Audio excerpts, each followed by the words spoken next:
Welcome to Broken to Better. My name is Josh, and this is my journey from 450 plus pounds to healthy. This is the second part of a series of videos I'm doing where I'm taking a deeper dive into how I've been able to go from this in the summer of 2024 to this yesterday, September 29th, 2025. Now, I didn't start this journey back in the summer of 2024. I actually started it in January of this year, 2025. And in that time, about roughly 9 months, I have shaved 140 pounds. I still have about 80 pounds to go to my goal weight, and I'm getting there. And goal weight really isn't the right word, but I won't get into that. That's a topic for another day. But I want to do a deep dive into the first actionable step that I had to take, and that is overhauling my diet.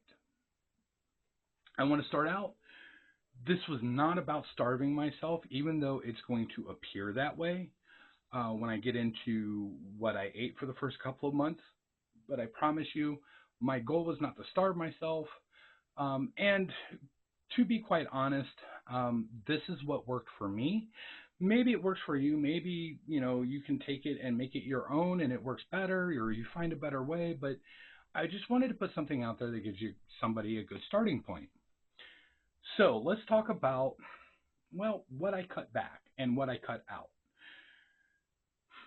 I cut out sodas, pops, whatever you want to call them, carbonated beverages. I also cut out the morning mochas and lattes, all the sugary coffee drinks.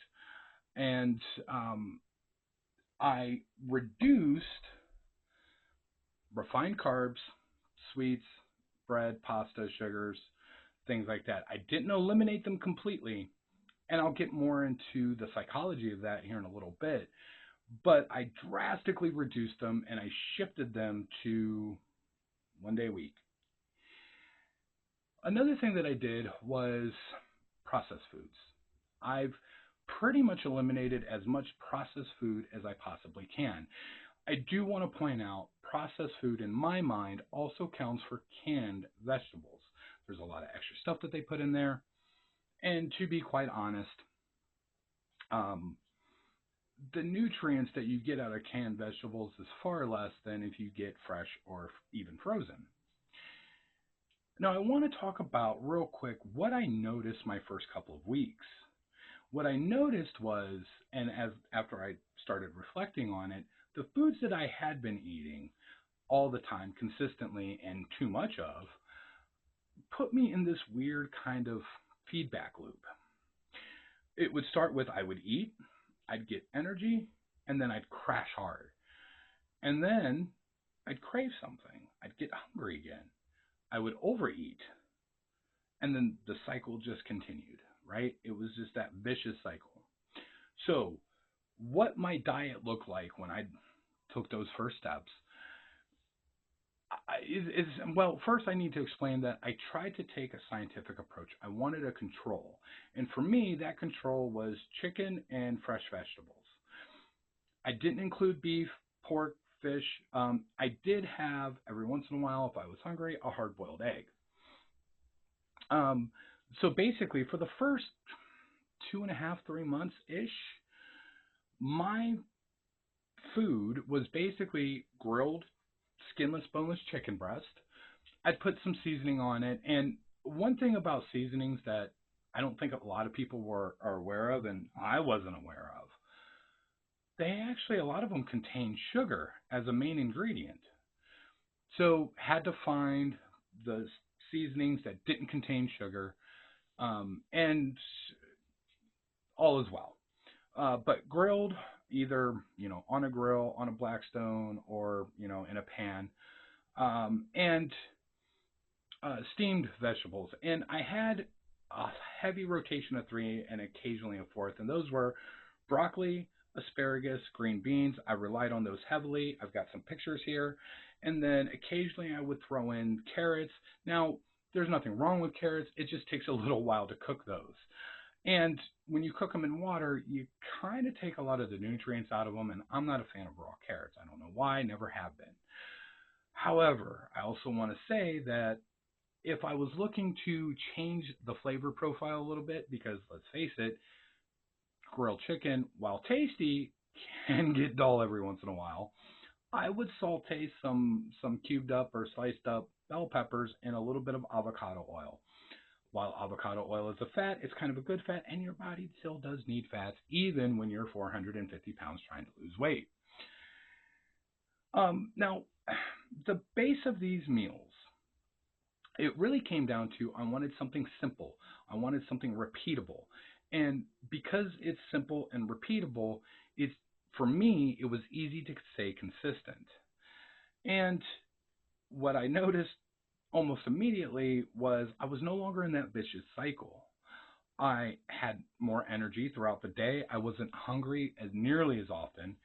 And when I did eat, I A, slowed down when I ate, but B, I noticed that I didn't get hungry or feel hungry or think I was hungry a couple of hours later. And in fact, in the early days of my diet, there were days where I had to force myself to eat something for dinner, not because I was thinking subconsciously I need to starve myself, but I just wasn't hungry.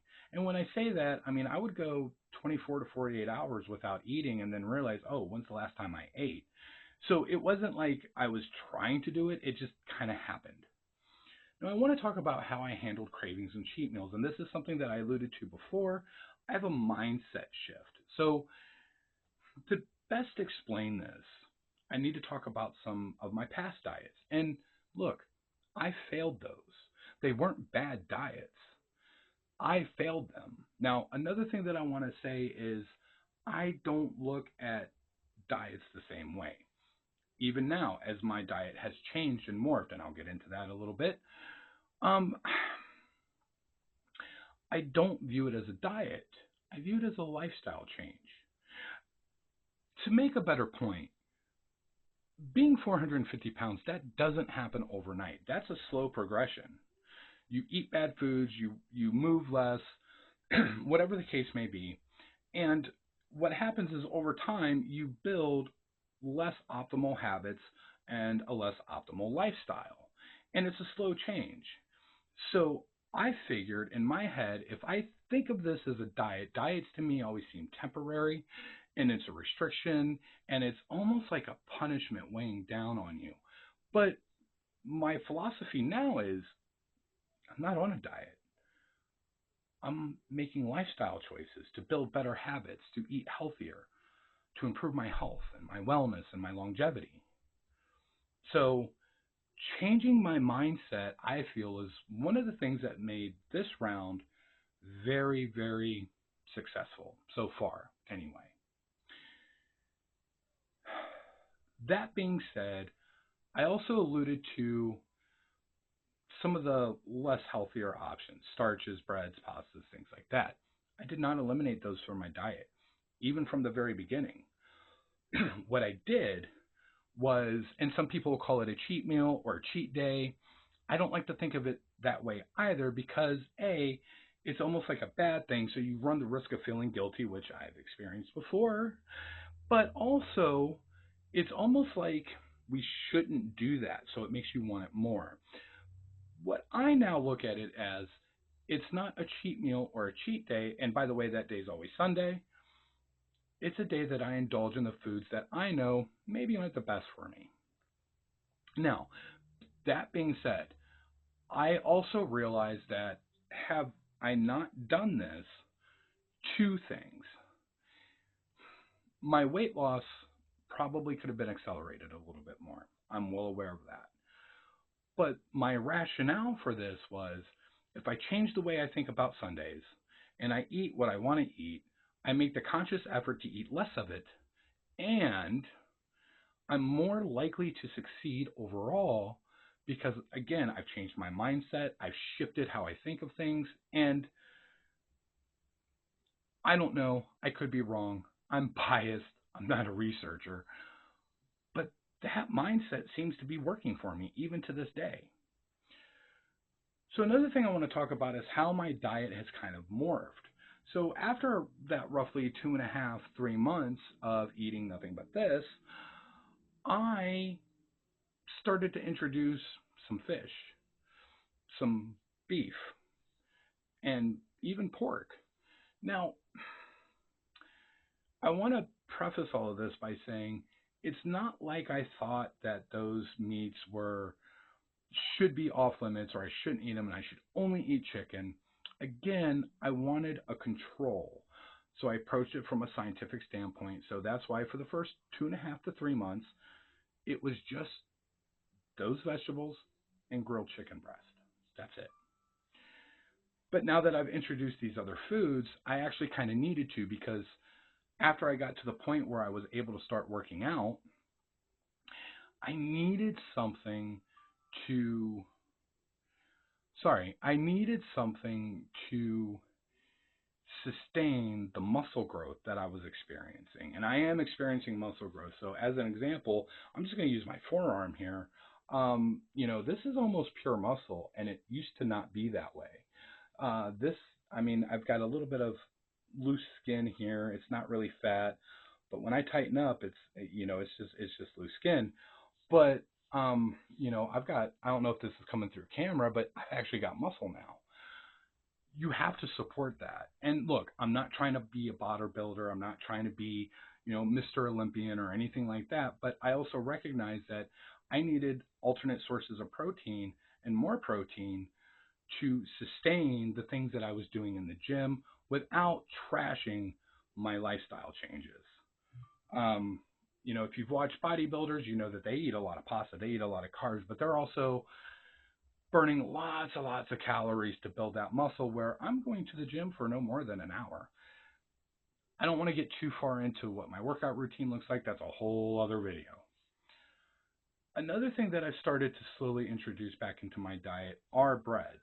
And part of that reason being is, even now, I'm a lot more active, and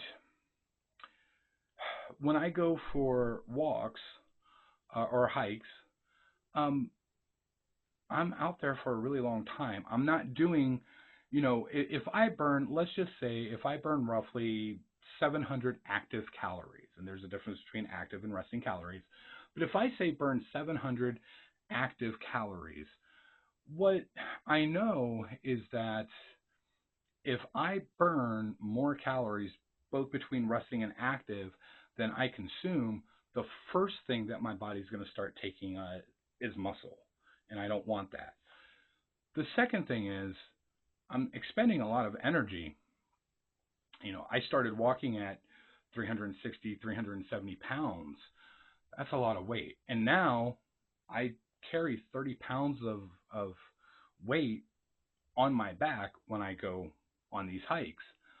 So I need energy to kind of help what I've already eaten. So I've kind of reintroduced some breads slowly and not every day.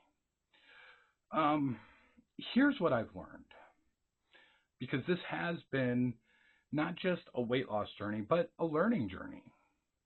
A few things. First off, mindset. And I'm going to do a whole video on mindset.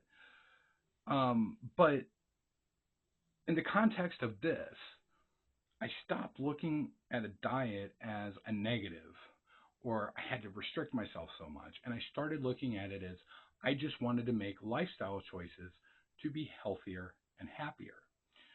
Another thing that I found out or learned as my diet's kind of morphed, and even as my workout routine has kind of morphed, that small sustainable changes work better than trying to make drastic changes on a dime. Going back to the whole mindset thing, this isn't a temporary fix. Unfortunately, when we look at the stats, people who, just broad category, when you look at people who try to go on diets, within 5 years, they will put back 80% of the weight that they lost. And I read that stat, and I read that at the beginning of the year, excuse me, and that's really what got me thinking about, I can't look at this as a diet. I have to look at this as a lifestyle change. I have to look at this as something that I need to do now, but I also need a way to be able to sustain that once I get to wherever I end up at or want to be at. So This was the foundation of my weight loss. It wasn't a crash diet. It really was real change. I can't express in the words how different I view food, how different I view Sundays. I don't view them as a cheat meal. It's just another day. And it's another day that I get to eat the foods that I like to eat. I indulge in them, but I don't overdo it. So at that point, I'm going to take off. I've got work to do, and I'm sure I probably bored a couple people. For those that stayed, I want to say thank you. For anybody that clicked, I want to say thank you. I also want to ask if you're thinking about getting on a journey, it doesn't necessarily have to be weight loss, but self improvement, health goals, beyond weight loss. Stop thinking and just start doing. You're going to learn along the way. We can bury ourselves in research all we want. We can watch all the YouTube videos, but take it from me, trust me, I've lost 140 pounds in 9 months because I just woke up one day and said I had to do this or else. On that note, I want to thank everybody, and we'll see you in the next one.